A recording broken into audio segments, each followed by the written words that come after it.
যশোর শাসা উপজেলার লক্ষণপুর ইউনিয়নের শিকারপুর সম্মিলনী মাধ্যমিক বিদ্যালয়ের অডিটোরিয়ামে বাংলাদেশ জামায়াত ইসলামীর লক্ষণপুর ইউনিয়নের কর্মী সমাবেশ 2025 অনুষ্ঠিত হয়েছে।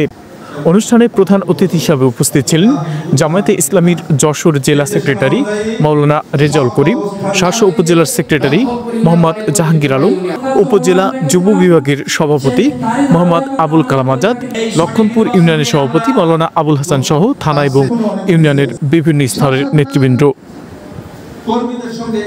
অনুষ্ঠানে প্রধান অতিথির বক্তব্যে মাওলানা রেজাউল করিম বলেন, বিগত আমলে জামায়াত ইসলামী অগ্নি পরীক্ষা দিতে দিতে আজ এই পর্যন্ত এসেছে।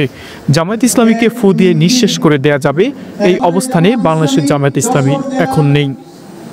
তিনি বলেন, যেখানে অন্যায় হবে সেখানেই প্রতিরোধ করে তুলতে হবে। রেজাউল করিম আরও বলেন, দেশের জনগণ যদি আমাদেরকে দেশ পরিচালনার উপযুক্ত হিসেবে বিবেচনা করে, তাহলে বাংলাদেশের জামায়াতে ইসলামীকে একটি কল্যাণ রাষ্ট্র গঠনের জন্য যা কিছু করা প্রয়োজন তার সবটুকুই করবে। তিনি বলেন, এসব করার জন্য প্রয়োজন আরও বেশি ত্যাগ, আরও বেশি কোরবানি। যদি আমাদের আগের অবস্থানে থাকি, একটু গা ধরা যদি না দেয়, তাহলে যারা আমাদের দিকে রক্ত চক্ষু দিয়ে তাকানো শুরু করেছে, তারা কিন্তু তাদের সাহসটা আরো বৃদ্ধি পেয়ে যাবে। বুঝতে পারছেন আমি কি বলছি? সংগঠনের সিদ্ধান্ত, দীর্ঘ আন্দোলন সংগ্রাম, ত্যাগ, কোরবানি, অসংখ্য নেতৃবৃন্দের ফাঁসি, জেলের ভিতরে হত্যা, এই ত্যাগ কোরবানির পরে বাংলাদেশের এত এক সাগর রক্তের বিনিময় যে পরিবর্তন আমরা এনেছি, কোন বাতিলের কাছে আমরা মাথা নত করতে পারি না। শাসা উপজেলা জামায়াত সেক্রেটারি জাহাঙ্গীর আলম বলেন, জামায়াতে ইসলামের প্রত্যেকটি কর্মী তার এলাকার জন্য এক একটি মডেল হতে হবে।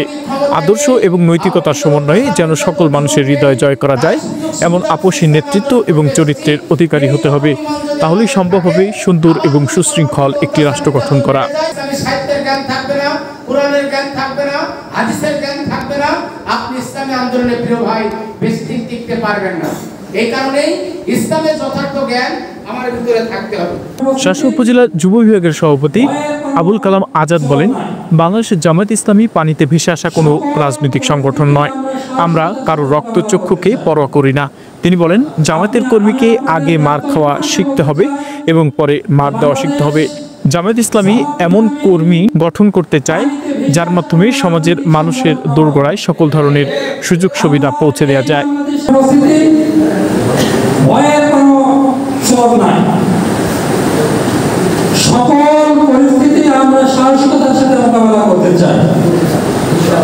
আগামী বাংলাদেশ সুন্দর এবং সুশৃঙ্খলভাবে পরিচালিত হোক, এ প্রত্যয় রেখেছে অনুষ্ঠানের বক্তারা।